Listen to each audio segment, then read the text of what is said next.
ஓம் சாந்தி. எல்லோரும் குஷியாக இருக்கீங்களா? 5/1/2026 சாக்கார் முரளி பாபா சொல்கிறாங்க, இனிமையான குழந்தைகளே, பாபாவுடைய ஸ்ரீமத் படி நீங்கள் மனுஷன்லேருந்து தேவதை ஆகிறீங்க. ஸோ அதனால் அவர் கொடுக்குற அந்த உயர்ந்த வழி, அதை தான் நம்ம ஃபாலோ பண்ணணும். அனைத்து சாஸ்திரங்களும் உயர்ந்தது ஸ்ரீமத் பகவத்கீதைன்னு சொல்கிறது. இப்போ பாபா கொடுக்குற இந்த உயர்ந்த வழி தான். ஸோ அப்போ அதை தான் ஃபாலோ பண்ணணும் இல்லையா? அதனால தான் அது வந்து மனிதன் வந்து நம்மளை தேவதையாக்குது. சத்தியுகத்தில் எல்லா பொருளுமே ரொம்ப ரொம்ப ரொம்ப ரொம்ப ரொம்ப நல்லா இருக்கும், ஃபஸ்ட் கிளாஸாக இருக்கும். ஏன்னா அங்கே மனிதர்களே சதோப்பிரதானமாக இருப்பாங்க. இப்போ மனிதர்கள் நல்லவர்களாக இருக்கிறாங்கன்னா அவங்களுடைய பொருளும் நல்லதாக தான் இருக்கும். எப்போ மனிதர்கள் கெட்டவர்களாக ஆகிறாங்களோ அப்போ பொருளும் நஷ்டத்தை ஏற்படுத்துகிறதா மாறிடும் இல்லை? பஞ்ச தத்துவமுமே நஷ்டத்தை ஏற்படுத்துகிறதா மாறிடுது. ஸோ இங்கே குணம் தான் உலகத்தையே மாற்றுது. சதோப்பிரதான சிருஷ்டியில் கிடைக்காத பொருள் எதுவுமே இருக்காது. அதனால் தேட தேவையில்லை, எதையும் எங்கேயும் போய் தேடி வாங்க வேண்டி இருக்காது, எல்லாமே அங்கேயே இருக்கும். ஓம் சாந்தி. பாபா இந்த பிரம்மா பாபாவுடைய சரீரத்தின் மூலமாக புரிய வைக்கிறார். ஸோ இந்த உடலை தான் சாக்கார் அல்லது ஜீவன் அப்படின்னு சொல்லப்படுது. இதில் ஆத்மாவும் இருக்குது. ஸோ ரெண்டுத்தையும் சேர்த்து தான் ஜீவாத்மா, உடலும் ஆத்மாவும். ஸோ ஜீவன்றது உடம்பு தான் குறிக்குது. ஆனால் நம்ம ஜீவன்னா உயிர்னு புரிஞ்சிருப்போம் இதுக்கு முன்னாடி, ஞானம் எடுக்கிறதுக்கு முன்னாடி. ஸோ இந்த பிரம்மா உடம்புக்குள்ளே அவருடைய ஆத்மாவும் இருக்குது, பரமபிதா பரமாத்மாவும் இருக்கிறார். ஸோ இதில் முதல்ல நிச்சய புத்தி இருக்கணும். ஸோ அதனால் இவரை நம்ம தாதா, அதாவது அண்ணன், மூத்த சகோதரர்னு சொல்கிறோம். குழந்தைங்களுக்கு கண்டிப்பாக இந்த நிச்சய புத்தி இருக்குது. நிச்சய புத்தியோட நினைவும் பண்ணணும் பாபாவை, சிவபாபாவை. பாபா யாருக்குள்ளே வந்திருக்கிறாரோ அல்லது அவதரிச்சிருக்கிறாரோ அவரை பற்றி சிவபாபா சொல்கிறாரு, நான் இவருடைய பல ஜென்மங்களிலும் கடைசி ஜென்மத்திலையும் கடைசி காலத்தில் வரேன் இல்லையா? பல ஜென்மமாக வரல, கடைசி ஜென்மத்தில், அதுவும் கடைசி நேரத்தில் வரார். ஸோ பாபா சொல்கிற ஞானம் தான் அனைத்து சாஸ்திரங்களிலும் உயர்ந்த கீதா ஞானம். ஸ்ரீமத் அப்படின்னா உயர்ந்த வழி, மத்தனா வழி, ஸ்ரீனா உயர்ந்த. உயர்ந்ததிலும் உயர்ந்த பகவானுடைய உயர்ந்ததிலும் உயர்ந்த வழி இது. அவருடைய ஸ்ரீமத் படி நாம் மனுஷன்லேருந்து தேவதை ஆகிறோம் இல்லையா? அவருடைய உயர்ந்த வழிப்படி உயர்ந்தவராக தான் ஆகும். அப்போ உயர்ந்தவர்கள் யார்? தேவதைகள். நீங்கள் கீழான மனுஷன்லேருந்து உயர்வான தேவதை ஆகிறீங்க. அப்படி ஆகிறதுக்கு தான் வந்திருக்கிறோம் பாபா கிட்ட ஞானத்தை எடுக்கிறதுக்கு. நான் உங்களை சிரேஷ்டாச்சாரி நிர்விகாரி வழியில் நடக்கிற தேவி தேவதைகளாக ஆக்கிறதுக்காக வரேன் அப்படின்னு பாபா சொல்கிறார். ஸோ இவ்வளோ நாள் விகாரிகளாக இருந்த நம்மளை நிர்விகாரி தேவதைகளாக மாற்றுறதுக்காகத்தான் பாபாவே வரார். மனிதன்லேருந்து தேவதை ஆகிறது அப்படின்னா என்னன்னு புரிஞ்சுக்கணும். அப்படின்னா என்ன அர்த்தம்? மனிதன்னா விகாரம் மிக்க மனுஷன், தேவதைனா விகாரமற்றவர்கள். அப்படி ஆக்கிறதுக்கு தான் பாபா வரார். சத்தியுகத்தில் இருக்கிறவங்களும் மனிதர்கள் தான், ஆனால் தெய்வீக குணம் தான் இருக்குமே தவிர விகார குணம் இருக்காது. கலியுகத்தில் இருக்கிறவங்களும் மனுஷங்க தான், ஆனால் அசுர குணம் இருக்குது. அதனால் அவங்கள அசுரர்கள்னு சொல்லலாம். மற்றபடி 5000 வருஷமாக மனித சிருஷ்டி தான் இந்த பூமியில் இருக்குது. தேவதைனா வேறு யாரோ வானத்திலேருந்து வந்தவங்க கிடையாது. ஆனால் அப்போ அவங்களுக்கு ஈஸ்வரிய புத்தி இருக்குது, இப்போ அசுர புத்தி இருக்குது. அங்கே ஞானம் இருக்குது, இங்கே பக்தி இருக்குது. ஸோ ஞானம் வேறு, பக்தி வேறு. பாருங்கள், பக்திக்கு எத்தனை புத்தகங்கள் இருக்குது, ஞானத்துக்கு ஒரே புஸ்தகம்தான். புஸ்தகம் கூட கிடையாது, டைரெக்டாக பாபா சொல்கிறார். அவர் ஞானக்கடல். அப்போ அவருடைய புத்தகமும் ஒன்று தானே இருக்கணும். தர்மத்தை ஸ்தாபனை செய்கிறவங்களுடைய புக்கு ஒன்று தானே இருக்க முடியும் இல்லையா? பைபிளுக்கு கிறிஸ்தவர்களுக்கு ஒரு பைபிள், முஸ்லீம்களுக்கு ஒரு குரான், இப்போ எப்படி இந்துக்களுக்கு மட்டும் நிறையா இருக்க முடியும்? ஸோ அதை தான் தர்ம நூல் அப்படின்னு சொல்கிறாங்க, தர்மசாஸ்திரன்ட்டு. ஆனால் உண்மையிலே தேவதா தர்மத்துடைய தர்ம சாஸ்திரம் கீதை, ஸ்ரீமத் பகவத்கீதை. அதன் மூலமாக உருவானது ஆதிசநாதன தேவி தேவதா தர்மன்ற முதல் தர்மமே தவிர இந்து தர்மம் கிடையாது. கீதையில் இந்து தர்மம் தோன்றியது கீதையிலிருந்து, கீதையை சொன்னது கிருஷ்ணர் அப்படின்னு மனிதர்கள் தப்பாக புரிஞ்சுக்கிறாங்க. யார்கிட்டையாவது கேட்டாங்கன்னா பரம்பரையாகவே அவங்க சொல்கிறது கிருஷ்ணர் சொன்னாருன்னு தான் சொல்கிறாங்க. ஏன்னா எந்த சாஸ்திரத்திலுமே இது சிவபகவானுடைய மகா வாக்கியம்னு சொல்லப்படலை. ஸ்ரீமத் கிருஷ்ண பகவானுடைய மகா வாக்கியம்னு எழுதிட்டாங்க. கீதையை படித்தவங்க யாராவது இருந்தாங்கன்னா பாபா சொல்கிறது ஈஸியாக புரியும். இந்த கீதையுடைய ஞானத்தின் மூலமாக தான் மனுஷன்லேருந்து தேவதை ஆனாங்க அப்படின்னு நாம் இப்போ புரிஞ்சுக்கிறோம். பாபா தான் அந்த ஒரிஜினல் கீதையை இப்போ கொடுக்குறார். ராஜயோகம் கற்றுக் கொடுக்குறார். ராஜயோகம்னாலே தூய்மை தான் இல்லையா? அதனால் தூய்மையும் கற்றுக் கொடுக்குறார். காமம் மிகப்பெரிய எதிரி இல்லை, வீண் எண்ணங்கள் எல்லாமே தூய்மை இழக்கிறது தான். ஆனால் மிக பெரிய எதிரி, தூய்மை இழக்கிற நம்பர் 1 எதிரி காமம். இதனால தான் நீங்கள் தோல்வி அடைஞ்சிங்க இல்லை. மற்ற அசுர குணங்கள்லாம் வர்றதுக்கு முன்னாடி முதல்ல காமம் வருது, அதுக்கு பிறகு தான் மற்ற குணங்கள் வருது. இப்போ மறுபடியும் இந்த காமத்தின் மீது நீங்கள் வெற்றி அடைகிறதன் மூலமாக உலகத்தையே வென்றவர்களாக, அதாவது உலகத்துக்கே எஜமானவர்களாக நீங்கள் ஆகிடுறீங்க. ஸோ இதை புரிஞ்சிக்கிறது ஒன்றும் கஷ்டம் கிடையாது இல்லையா? காமத்தினால எல்லாத்தையும் இழந்தோம், இப்போ காமத்தை வெல்வதனால அனைத்தையும் புது உலகத்தையே வென்றவர்களாக எஜமானர்களாக ஆகிடுறோம். ரொம்ப ஈஸி புரிஞ்சுக்கிறது. இதை எல்லைக்கு அப்பாற்பட்ட தந்தை தான் பிரம்மா மூலமாக சொல்லிக் கொடுக்குறார். சிவபாபா சொல்லிக் கொடுக்குறவர் சிவபாபா, அனைத்து ஆத்மாக்களின் தந்தை அவர். இந்த பிரம்மா பாபா எல்லைக்கு அப்பாற்பட்ட மனிதர்களின் தந்தை இல்லையா? ஆத்மாக்களின் தந்தை கிடையாது. ஏன்னா அவர் பேர் பிரஜாபிதா பிரம்மா. பிரம்மாவுடைய அப்பா யார் அப்படின்னு நீங்கள் யாரையாவது கேட்டிங்கன்னா குழம்பி போயிடுவாங்க. ஏன்னா அதுவும் சாஸ்திரத்தில் இருக்காது. பிரம்மா, விஷ்ணு, சங்கர் 3 பேருமே படைப்புகள் தான். இப்போ அவரை படைத்தவர் தானே அவருடைய அப்பா. அதனால் இந்த 3வரை படைத்த அந்த தந்தை ஒருவர் இருப்பார் தானே. இந்த 3வரின் தந்தை நிராகாரமான சிவன் அப்படின்னு நீங்கள் சொல்கிறீங்க. பிரம்மா, விஷ்ணு, சங்கர் இவங்கள சூக்ஷ்மவதனத்தின் தேவதைகளாக காட்டுறாங்க. அவங்களுக்கும் மேலே இருக்கிறது சிவன். ஸோ சிவபாபாவுடைய குழந்தைகள் எல்லா ஆத்மாக்களும். ஸோ எல்லா ஆத்மாக்களுக்குமே அவங்கவுங்களுக்குன்னு சரீரம் இருக்குது. சிவபாபா மட்டும்தான் எப்போவுமே சரீரம் இல்லாமல் நிராகாரமானவராக இருக்கிறார்.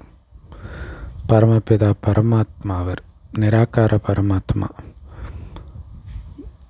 ஸோ அந்த நிராகார பரமபிதா பரமாத்மாவுடைய குழந்தைங்க நாம் அப்படின்னு இப்போ தெரிஞ்சிருக்கிறோம். ஆத்மா உடம்பு மூலமாக பேசுது. பரமபிதா பரமாத்மா எவ்வளவு ஈஸியான விஷயங்களை நமக்கு, அதாவது எவ்வளோ ஈஸியாக புரிய வைக்கிறார். அல்லாஹ் மற்றும் ஆஸ்தி இதை சொல்லிக் கொடுக்கறது யார்? சிவபாபா. கீதை ஞானத்தை யார் சொன்னது? அந்த நிராகார தந்தை. அவர் ஒன்றும் தலையில் கிரீடம்லாம் அணிஞ்சிட்டு இல்லை, ஏன்னா அவருக்கு தலையே கிடையாது. ஆனால் அவர் ஞான கடலாக இருக்கிறார். விதை அவங்க ஜடாமுடி சிவனுக்கு இருக்கிறதா காட்டிட்டாங்க, சங்கரை காட்டிட்டாங்க. அது சிவன் கிடையாது. மற்றபடி சிவன் நிராகாரர், உடலே இல்லாதவர், ஆனால் ஞானக்கடலாகவும் விதை ரூபமாகவும் இருக்கிறார். சைத்தன்யமானவராகவும், அதாவது உயிரோட்டமானவராகவும் இருக்கிறார். நீங்கள் கூட உயிரோட்டமான ஆத்மாக்கள் தானே? அதே மாதிரி தான் பாபாவும் உயிரோட்டமானவர். அதான் ஜீவனுள்ள தேவன் அப்படின்ட்டு பைபிளில் இருக்கும். முழு மரத்துடைய முதல் இடைக்கடை பற்றி நீங்கள் தெரிஞ்சிருக்கிறீங்க. ஸோ தோட்டக்காரர்களாக நாம் தான் இருக்கிறோம் இல்லை, அந்த தோட்டத்தின் எஜமானன் பாபா.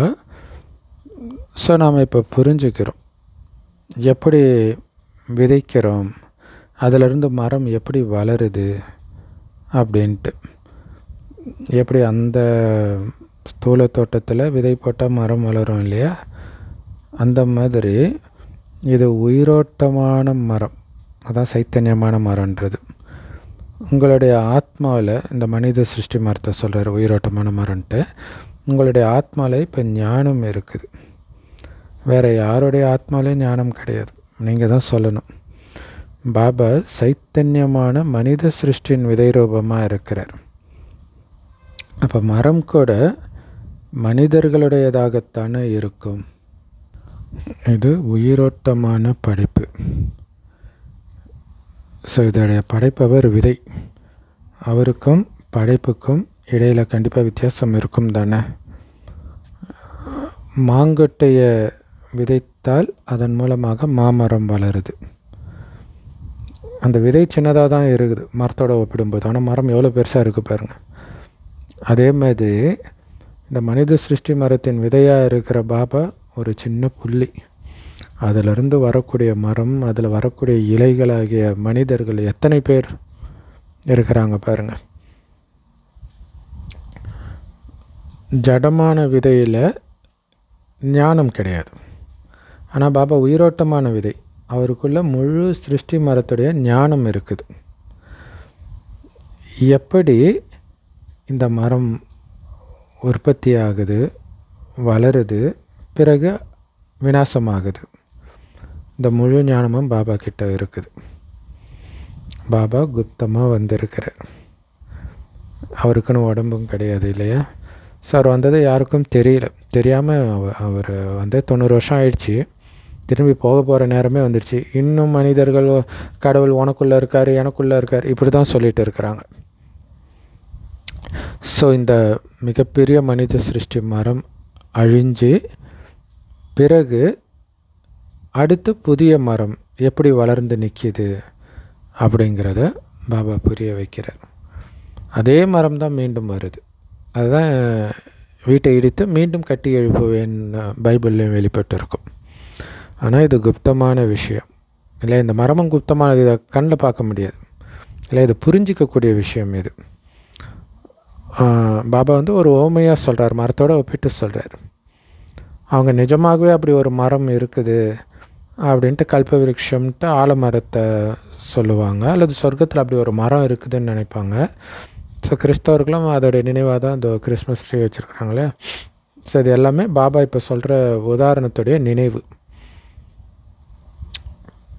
ஸோ நமக்கு ஞானமும் குப்தமாக கிடைக்கிது. இதை சொல்பவரும் தந்தையும் குப்தமாக தான் வந்திருக்கிறார். ஸோ இந்த படைப்பு, அதாவது மனித சிருஷ்டி மரத்துடைய கன்று நடப்படுது அப்படிங்கிறது நமக்கு தெரியும். ஏன்னா இப்போ மரம் வந்து அழுக்காயிடுச்சு, தூய்மையற்றதாகிடுச்சு. நல்லது, இந்த விதையிலிருந்து முதலாக முளைத்து வந்த இலைகள் யார்? சத்தியுகத்துடைய முதல் இலை யார்? ஸ்ரீகிருஷ்ணர் தான், லக்ஷ்மி நாராயணன் கிடையாது. ஏன்னா புது இலை சின்னதாக இருக்கும், பிறகு அது பெருசாகும். ஸோ அதனால் அந்த கிருஷ்ணருக்கு தான் அவ்வளோ மகிமை.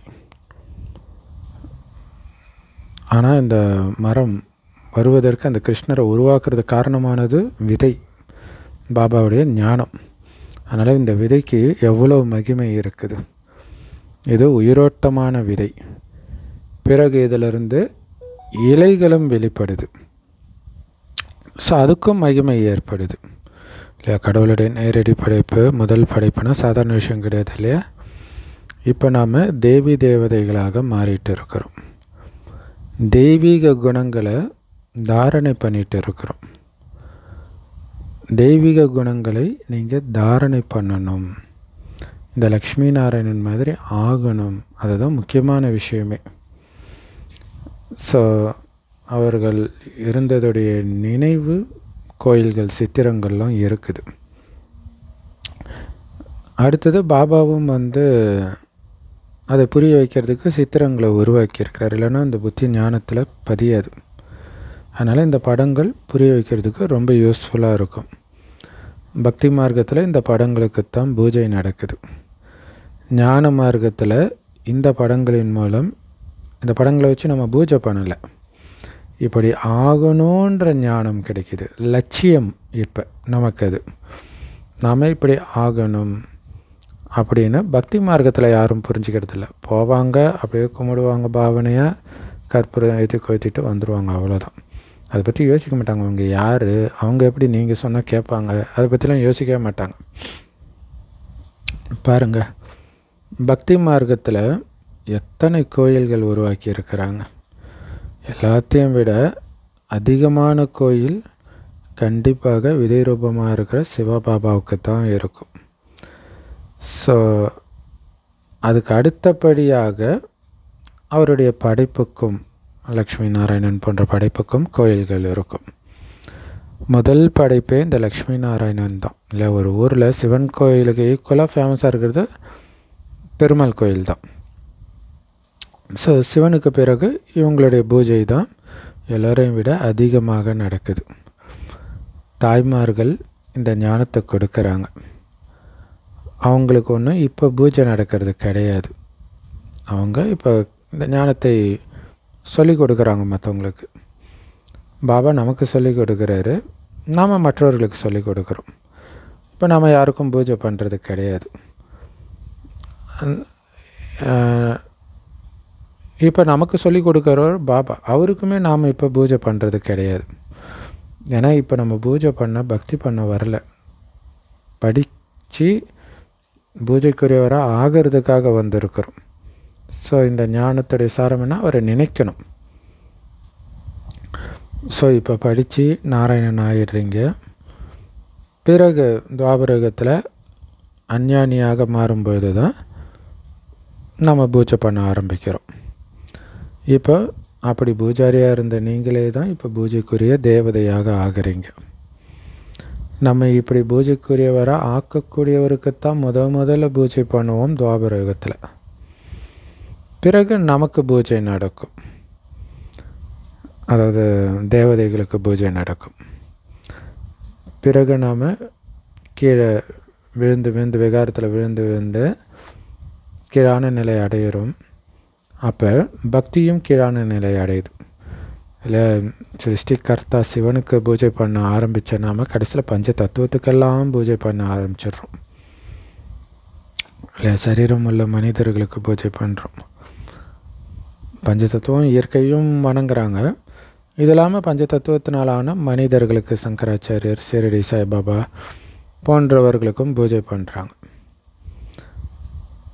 ஸோ அதுதான் பஞ்ச தத்துவங்களின் பூஜை அப்படின்னு சொல்கிறது. ஸோ தத்துவங்களை பூஜை பண்ணுறதுனாலும் சரி, சரீரத்துக்கு பூஜை பண்ணாலும் சரி, எல்லாம் ஒரே விஷயந்தான். இந்த ஞானம் இப்போ தான் உங்கள் புத்தியில் இருக்குது. இந்த லக்ஷ்மி நாராயணன் முழு உலகத்தின் எஜமானராக இருந்தாங்க. இந்த தேவி தேவதைகளுடைய ராஜ்யம் புது சிருஷ்டியில் இருந்தது. ஆனால் கரெக்டாக எப்போ லக்ஷ்மி நாராயணனுடைய ராஜ்யம் இருந்தது அப்படின்னு யாருக்கும் தெரியாது. ஏன்னா அவங்க தான் லட்சக்கணக்கான வருடங்கள்னு சொல்லிட்டாங்களே. இந்த சிருஷ்டி சக்கரமே மொத்தமே 5000 வருஷம்தான் அப்படின்னா, அந்த 5000 வருஷத்தில் எந்த வருஷம்னு கேட்கலாம். லட்சக்கணக்கான வருஷம்னா எப்போ கேட்குறது? இப்போ லட்சக்கணக்கான வருஷத்துடைய விஷயம் யாருடைய புத்தியிலுமே ஞாபகம் வச்சுக்க முடியாது. ஆனால் நம்ம இன்னையிலேருந்து 5000 வருஷத்துக்கு முன்னாடி ஆதி சனாதன தேவி தேவதா தர்மத்தை சார்ந்தவர்களாக இருந்தோம் அப்படின்னு நமக்கு இப்போ ஞாபகம் வந்துடுச்சு. அதை ஞாபகப்படுத்த தான் பாபா வந்திருக்கிறார். அந்த தேவி தேவதா தர்மத்தை சார்ந்தவர்கள் தான் பிறகு மற்ற தர்மத்துக்கு மாறி போயிட்டாங்க. ஹிந்து தர்மம்னு சொல்ல முடியாது. ஆனால் தூய்மை இழந்துட்டதுனால தேவதைகள்னு சொல்ல முடியாது. ஸோ அதனால் அவங்க ஹிந்துன்னு சொல்லிக்கிட்டாங்க. மனிதர்கள் தூய்மையான தேவதைகளுக்கு தான் பூஜை செய்கிறாங்க. அப்போ தூய்மையான தேவதைகளுக்கு பூஜை செய்கிறாங்கனாலே அவங்க தூய்மை இல்லாமல் இருக்கிறாங்கன்னு அர்த்தம் இல்லையா? தூய்மை இல்லாமல் இருந்தால் தானே தூய்மை ஆனவர்களுக்கு பூஜை பண்ணுவாங்க. 2 பேருமே தூய்மையாக இருந்தால் ஏன் பூஜை பண்ண போகிறாங்க? ஸோ அதனால் தூய்மையானவர்கள் முன்னாடி தலை வணங்க வேண்டி இருக்குது. பாரதத்தில் குறிப்பாக கன்னியாக்களை நமஸ்கரிக்கிறாங்க, குமாரர்களை நமஸ்கரிக்கிறது கிடையாது. பெண்களை தான் நமஸ்கரிக்கிறாங்க. ஆண்களை ஏன் வணங்குறது கிடையாது? ஏன்னா இந்த நேரத்தில் ஞானம் கூட முதல்ல பெண்களுக்கு தான் கிடைக்கிது. தந்தை இவருக்குள்ளே பிரவேசம் செய்கிறார். இவர் ஞானத்தின் பெரிய நதியாக இருக்கிறார். பிரம்ம பாபா ஞான நதியாகவும் இருக்கிறார், அதே நேரத்தில் ஆணாகவும் இருக்கிறார். அனைத்திலும் பெரிய நதியாக இருக்கிறார். பிரம்மபுத்திரா நதி அனைத்திலும் பெரிய நதி. அது கல்கத்தாவின் பக்கம் கடலில் சென்று கலக்குது. அங்கே விழாவும் நடக்குது. பாருங்கள், பாபா பெண்களை தான் மகிமை பாடிட்டு இருந்தார். டக்குன்னு அப்படியே பிரம்ம பாபாவுக்கு வந்துட்டார். ஏன்னா ஆண்கள் அப்போ நாங்களாம் என்னன்னு நினச்சிடக்கூடாது இல்லை. ஸோ மிகப்பெரிய நதி பிரம்மான்னு சொல்லிட்டார். ஆனால் அதை ரொம்ப அழுத்தம் கொடுத்து, ஏன்னா அப்போ பெண்கள் படிக்க போக அனுப்ப மாட்டாங்க, வேலைக்கு அனுப்ப மாட்டாங்க.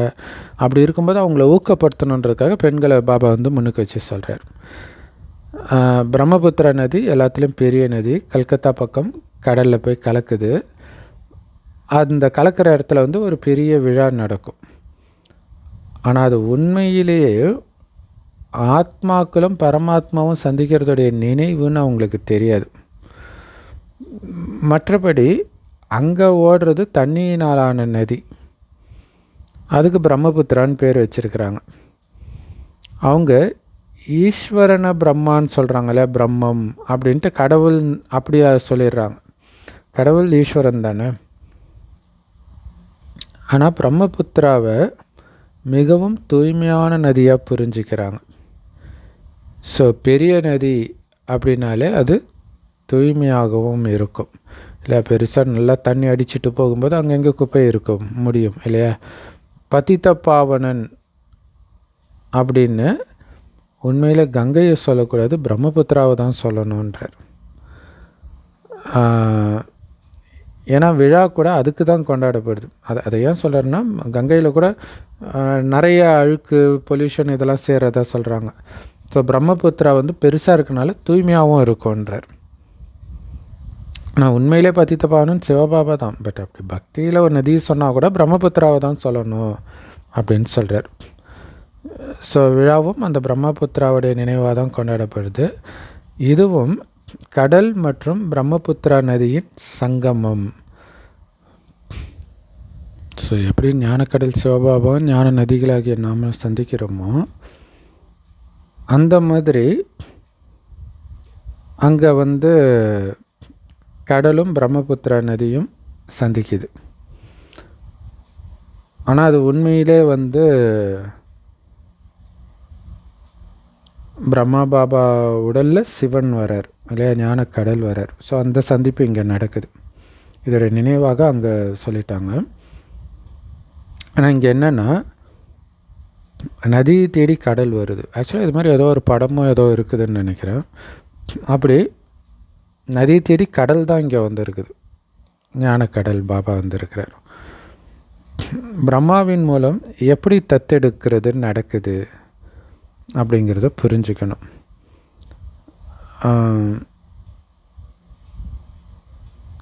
அதுக்கப்புறம் இந்த விஷயமெல்லாம் மறைஞ்சு போயிடும். ஆனாலும் இது ஒன்றும் புரிஞ்சிக்கிற கஷ்டமான விஷயம் இல்லை, ஈஸியான விஷயம்தான்.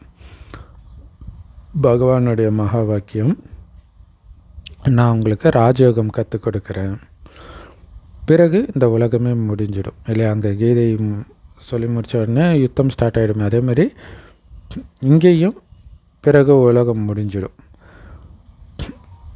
சாஸ்திரம் எதுவுமே இருக்காது. அதில் சாஸ்திரங்கள் இருந்தால் தானே மதம் இருக்காது, எதுவுமே இருக்காது, எல்லாமே அழிஞ்சிடும். பிறகு 2500 வருடம் சொர்க்கம் இருக்கும். அது முடிஞ்சு பக்தி மார்க்கம் வரும்போது தான் மறுபடியும் இந்த சாஸ்திரங்கள் வெளிப்படும். ஞான மார்க்கத்தில் சாஸ்திரங்கள் இருக்காது, சத்தியுக திரேதாயுகத்தில். அதனால் மனிதர்கள் சாஸ்திரங்கள் பரம்பரையாக நடந்து வருதுன்னு சொல்லிட்டு இருக்கிறாங்க. காரணம், பாவம் அவங்களுக்கு ஞானம் கொஞ்சம் கூட இல்லை. ஏன்னா கல்பத்தின் ஆயுளையே லட்சக்கணக்கான வருஷம்னு சொல்லிட்டாங்களே, அதனால தான் பரம்பரையாக அப்படின்னு சொல்லிடுறாங்க. இதுதான் அஞ்ஞானத்தின் இருள், காரிருள் அப்படின்னு பாபா சொல்கிறார். இப்போ குழந்தைங்களுக்கு எல்லைக்கு அப்பாற்பட்ட ஞானம் கிடைக்கிது. ஸோ இந்த எல்லைக்கு அப்பாற்பட்ட ஞானத்தின் மூலமாக நம்ம சிருஷ்டியுடைய முதலிடை கடைசியை பற்றி யாருக்கு வேணாலும் புரிய வைக்க முடியும். உங்களுக்கு இந்த தேவதைகளுடைய வரலாறு புவியியல் ஃபுல்லாக தெரியும். இவங்க தூய்மையான இல்லற மார்க்கத்தவர்களாக, பூஜைக்குரியவர்களாக இருந்தவங்க. இப்போ என்ன ஆயிட்டாங்க, மறுஜன்மம் எடுத்து பூஜாரி ஆயிட்டாங்க. காரணம், தூய்மை இழந்துட்டாங்க.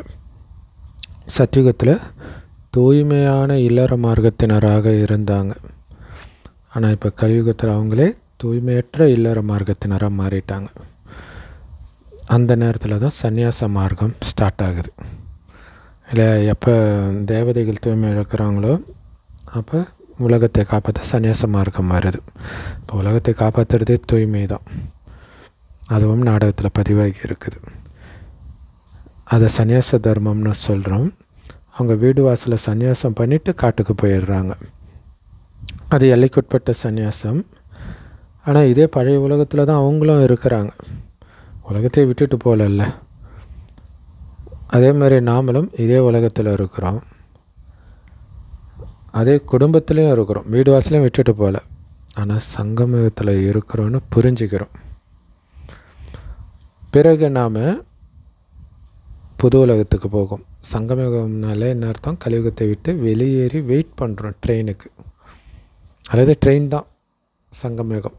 எங்கே போகுது, சத்தியுகத்துக்கு போயிட்டு இருக்குது. ஸோ உங்களுக்கு நாள், கிழமை, வினாடி எல்லாமே இப்போ தெரியும். சத்தியுகம் ஸ்டார்ட் ஆகும்போது என்ன நடக்கும் எல்லாமே தெரியும்.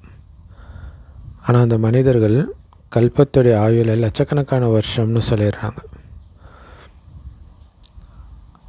ஆனால் இதோடைய முழு கணக்கு நம்மளால் எடுக்க முடியும்.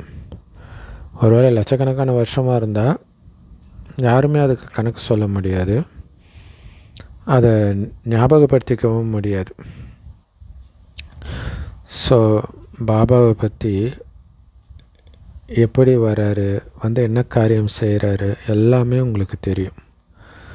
எல்லாருடைய தொழில், ஜாதகம் எல்லாமே உங்களுக்கு தெரியும். தர்மஸ்தாபகர்கள், தேவதைகள், பாபா எப்போ வராங்க எல்லாமே தெரியும். மற்றபடி இந்த மரத்துடைய இலைகள் நிறைய இருக்குது, அதை எண்ண முடியாது. இந்த எல்லைக்கு அப்பாற்பட்ட சிருஷ்டி மரத்தில் எத்தனை இலைகள் இருக்குது அப்படின்னு எண்ண முடியாது. 5000 வருஷத்தில் இத்தனை கோடி கணக்கில் ஆகியிருக்கிறாங்க. ஒருவேளை லட்சக்கணக்கான வருஷங்களாக இருந்தால் மனிதர்கள் கணக்கற்றவர்களாக ஆகியிருப்பாங்களே. சத்யுகம் இத்தனை வருடங்கள், திரேதாயுகம் இத்தனை வருடங்கள், துவாபரயுகம் இத்தனை வருடங்கள்னு எழுதி இருக்குதுன்னு பக்தி மார்க்கத்தில் காட்டுறாங்க. எதுவும் சமமாகவும் இருக்காது. ஸோ பாபா தான் இதோடைய உண்மையான அர்த்தத்தை, ரகசியத்தை புரிய வைக்கிறார். ஸோ மாங்கொட்டையை பார்த்தாலே இதிலேருந்து மாமரம் வந்ததுன்னு ஞாபகம் வரும்ல. அதே மாதிரி தான் மனித சிருஷ்டியின் விதை ரூபம் உங்கள் முன்னாடி இருக்கிறார் பாபா. ஸோ அப்போ முழு மரத்தின் ரகசியமும் நம்ம புத்தியில் வருது. ஏன்னா அதை புரிய வச்சிருக்கிறார். உயிரோட்டமாக இருக்கிறார் இல்லையா. நம்முடைய இந்த மனித சிருஷ்டி மரம் தலைகீழான மரம். இந்த உலகத்தில் இருக்கிற ஜட பொருளாக இருந்தாலும் சரி, உயிரோட்டமான பொருளாக இருந்தாலும் சரி, எல்லாத்தோடைய நடிப்பும் மீண்டும் மீண்டும் நடக்கும் அப்படின்னு நீங்கள் புரிய வைக்கணும். இல்லை இப்போ மனிதர்கள் அதே மாதிரி 5000 வருஷம் முன்னாடி இப்போ என்ன பேசுகிறாங்களோ அதே தான் பேசுகிறாங்கன்னு சொல்கிறோம். இப்போ புயல் வந்தால் அதுவுமே 5000 வருஷம் முன்னாடி வந்திருக்கும். அப்போ அது ஜட பொருளுடைய நடிப்பாகிடுது. இப்போ எவ்வளோ வளர்ச்சி அடைஞ்சிட்டு இருக்கிறோம், இல்லை வளர்ச்சி அடைந்தபடி இருக்குது. சத்தியுகத்தில், அதாவது இங்கே வளர்ச்சின்றது மக்கள் தொகையை சொல்கிறார். சத்தியுகத்தில் இவ்வளோலாம் இருக்க மாட்டாங்க. ஸோ இந்த பொருள் ஆஸ்திரேலியாவிலேருந்து வந்தது, ஜப்பான்லேருந்து வந்ததுன்னு சொல்கிறாங்க இல்லையா. சத்தியுகத்தில் அந்த மாதிரி ஆஸ்திரேலியா ஜப்பான்லாம் இருக்காது. நாடகத்தின்படி அங்கே இருக்கிற பொருட்கள் எல்லாம் இங்கேயே இருக்கும்ன்றது. இது எவ்வளோ சூப்பரான விஷயம் இல்லையா. இன்றைக்கி நிறைய விஷயங்கள் அங்கே மட்டும்தானே இருக்குது. ஸோ ஆக்சுவலாக பாபா என்ன சொல்கிறாருன்னா, நாடகத்தின்படி அங்கே இருக்கிற பொருட்கள் இப்போ இங்கே வருதுன்றார். இதுக்கு முன்னாடி ஏன்னா அங்கே சொர்க்கத்தில் எல்லாமே ஹையில் இருக்கும் இல்லையா. அதனால் அங்கே இப்போ இங்கே அந்தளவுக்கு இல்லை, அங்கே சூப்பராக இருக்குது, வருது. இதுக்கு முன்னாடி அமெரிக்காவிலேருந்து கோதுமையெல்லாம் இங்கே வந்துச்சான். ஏன்னா நடுவில் நிறைய பஞ்சம் இதெல்லாம் ஏற்பட்டுச்சு. சத்தியுகத்தில் இந்த மாதிரி எங்கேருந்தும் வராது. அங்கே ஒரு தர்மம் தான் இருக்கும், எல்லா பொருட்களும் நிரம்பி இருக்கும். பாருங்களா, எல்லாத்தையும் மறந்து வெறும் ஆத்மான்ற உணர்வில் இருக்கிறதுக்கு எவ்வளோ பெரிய பலன் பாருங்கள். எல்லாமே நிரம்பி இருக்கும். இங்கே தர்மங்கள் அதிகரித்தபடி இருக்குது, அது கூடவே எல்லா பொருளும் குறைஞ்சபடி இருக்குது இல்லையா. வழிகள் அதிகமாக அதிகமாக பொருளும் குறையுது. அங்கே ஒரே வழி, எல்லாமே நிரம்பி இருக்குது. அதனால் சத்தியுகத்தில் நம்ம வேறு எங்கேருந்தும் வாங்கிறது கிடையாது. இப்போ பாருங்கள், எங்கெங்கே இருந்தெல்லாம் வாங்குகிறாங்க. மனிதர்கள் பிற்காலத்தில் மக்கள் தொகையை அதிகரிச்சுக்கிட்டே இருக்குது. சத்தியுகத்தில் எந்த பொருளுக்குமே பற்றாக்குறை இருக்காது. அது மட்டும் இல்லை, அங்கே இருக்கிற பொருட்கள் எல்லாமே சதோ பிரதானமாக வேறு இருக்கும். ரொம்ப அற்புதமாக ஃபஸ்ட் கிளாஸாக இருக்கும். மனிதர்களே சதோ பிரதானமாக இருப்பாங்க. ஏன்னா மனிதர்கள் சதோ பிரதானமாக நல்லவர்களாக இருந்தால் கண்டிப்பாக பொருளும் நல்லா தான் இருக்கும். மனிதர்கள் கெட்டவர்களாக இருந்தால் பொருளும் நஷ்டத்தை ஏற்படுத்தக்கூடியதாகத்தான் இருக்கும். எவ்வளோ பெரிய ரகசியம் இது இல்லையா. அறிவியலுடைய முக்கியமான கண்டுபிடிப்பு இந்த அணுகுண்டு. அதன் மூலமாக தான் உலகமே அழிய போகுது. ஸோ அப்படி இருந்தும் எப்படி அந்த அணுகுண்டெல்லாம் உருவாக்குனாங்க? யார் உருவாக்கக்கூடிய ஆத்மாவோ அதுக்குள்ளே முதல்ல இருந்தே நாடகத்தின்படி இந்த ஞானம் இருக்கும். அணுகுண்டு தயாரிக்கிற ஞானம் நமக்கு எப்படி புது உலகத்துக்கான ஞானம், ஸ்தாபனை பண்ணுறதுக்கான ஞானம் பாபா கொடுக்குறாரு. அப்புறம் அங்கே போய் எப்படி சொர்க்கத்தில் தங்க மாளிகை கட்டுறது, அது எல்லாமே அதே மாதிரி நமக்கும் அந்த ஞானம் இருக்கும். நேரம் வரும்போது அவங்களுக்குள்ளே அந்தந்த ஞானம் வெளிப்படும். யாருக்குள்ளே புத்தி இருக்குதோ அவங்க அந்தந்த காரியம் செய்வாங்க, மற்றவங்களுக்கும் கற்றுக் கொடுப்பாங்க. ஒவ்வொரு கல்பத்திலும் என்ன நடிப்பு நடந்ததோ அதே தான் மீண்டும் மீண்டும் நடக்கும். இப்போ நீங்கள் எவ்வளவு ஞானம் நிரம்பியவர்களாக ஆகிறீங்க, இதை விட சிறந்த ஞானம் கிடையவே கிடையாது. நீங்கள் இந்த ஞானத்தின் மூலமாக தேவதைகளாக ஆகிடுறீங்க. ஸோ அப்போ இதை விட உயர்ந்த ஞானம் இருக்குமா? இல்லை, மனிதர்களுடைய உச்சபட்ச நிலை தேவதை தான். அதை அப்படி உருவாக்கக்கூடிய ஞானம் தான் உயர்ந்தது. இதை விட உயர்ந்த ஞானம் எதுவும் கிடையாது. ஸோ மற்ற எல்லாமே மாயின் ஞானம். அதன் மூலம் விநாசம் தான் நடக்குது, அழிவு தான் நடக்குது. அப்புறங்க கடவுளுடைய ஞானத்தை மீறி ஏதாவது இருக்குதா அப்படின்னு தேடி தான் சங்கர் பார்ட்டி, அட்வான்ஸ் பார்ட்டி, நாங்கள் அட்வான்ஸ் ஞானம் கொடுக்குறோன்னு போய் அங்கேயும் போய் அதான் பாபா சொல்கிறோம். அதன் மூலம் விநாசம் தான் நடக்குது. ஸோ அறிவியல் ஞானம் மட்டும் இல்லை, பாபா ஞானத்தை தவிர்த்து எல்லாமே அழிவைத்தான் அழைச்சிட்டு போகுது. ஸோ இந்த சயின்டிஸ்ட்லாம் வந்து நிலாவுக்கு போகிறாங்க, ஆராய்ச்சி பண்ணுறாங்க, ஸ்பேஸில் கூட ஆராய்ச்சி பண்ணுறாங்க. உங்களை பொறுத்த வரைக்கும் எதுவுமே புது விஷயம் கிடையாது. இது எல்லாமே மாயையுடைய பகட்டு. ஸோ ரொம்ப பகட்டு காட்டுறாங்க, நாங்கள் இதை பண்ணோம் அதை பண்ணோன்ட்டு பெருமையாக சொல்லிக்கிறாங்க. ஆனால் ரொம்ப அந்த சயின்ஸில் ஆழமாக போய் புத்தி குழப்பிக்கிறாங்க.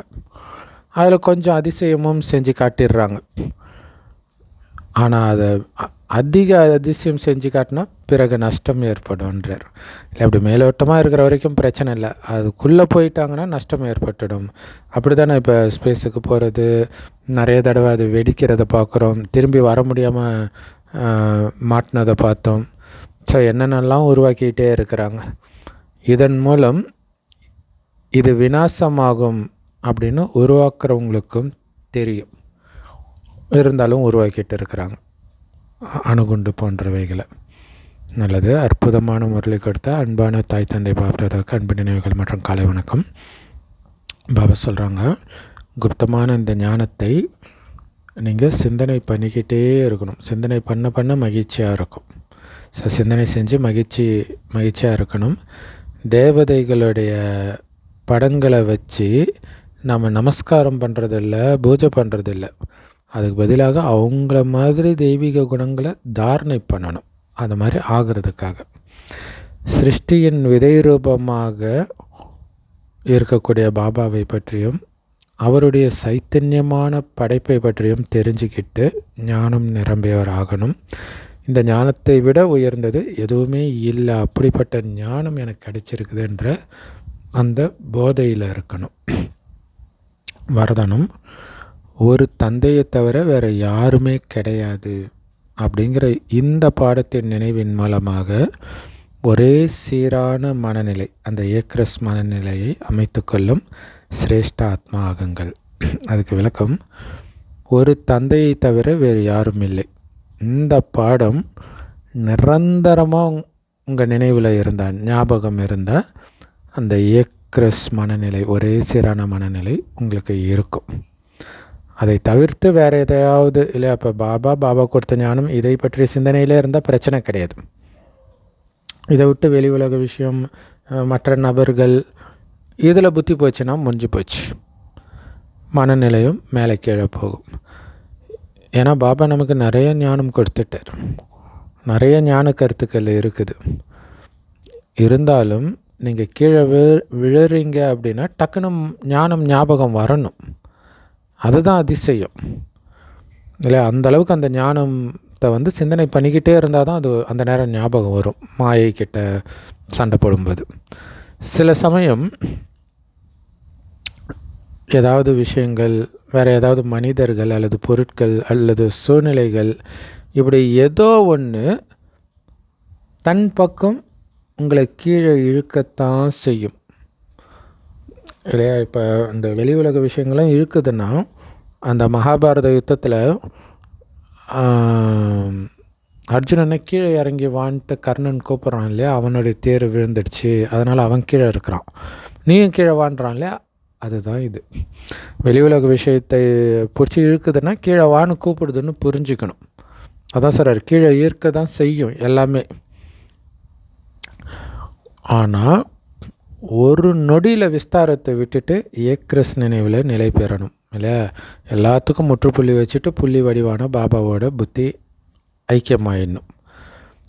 அப்போ தான் சிரேஷ்ட ஆத்மா ஆகுங்கன்னு பாபா கொடுத்த வரதானம் உங்களுக்கு பிராப்தியாக அடைய பெற்றவர்கள்னு சொல்ல முடியும் அப்படிங்கிறார்.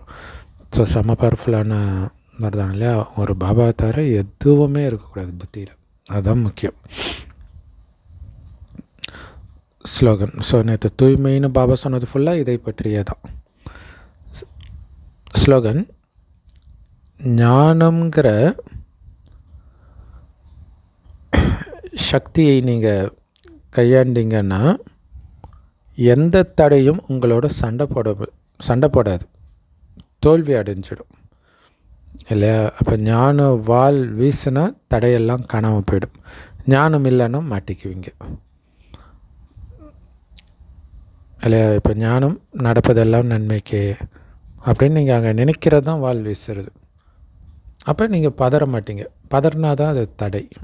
அப்போ தடை தோல்வி அடைஞ்சிடும்.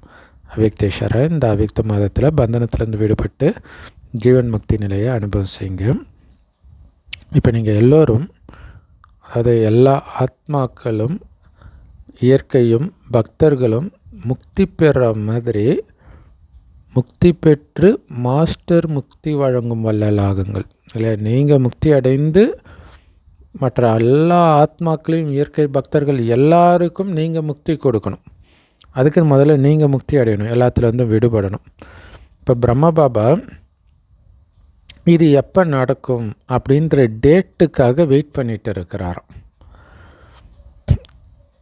ஸோ ஒவ்வொரு குழந்தையும் எப்போ ஜீவன் முக்தி பெறுவார்கள் அப்படின்னு வெயிட் பண்ணுறார். இறுதியில் ஜீவன் முக்தியை அடைஞ்சிடுவோன்னு நினைக்காதீங்க. ஏன்னா நீண்ட காலமாக ஜீவன் முக்தி நிலையிலே யார் இருக்கிறாங்களோ இந்த உடம்பில் இருக்கும்போதே அவங்க தான் சொர்க்கத்தில் நீண்ட கால ஜீவன் முக்திக்கான ராஜ்ய பாக்கியத்தின் அதிகாரி ஆக முடியும். இல்லை, இந்த ஜீவன் முக்தி நிலை தான் அங்கே ராஜ்ய பாக்கிய அதிகாரியாக உங்களை ஆக்கோன்ற. ஸோ நீண்ட காலமாக ஜீவன் முக்தி நிலையில் இருக்கணும், ஸோ எல்லாத்துலேருந்தும் விடுபட்ட நிலையில் இருக்கணும் அப்படின்னு பாபா சொல்கிறார். Om Shanti. Love you Bap Dada. Thank you Bap Dada. குஷியாக இருங்க, குளிர்ச்சியாக இருங்க.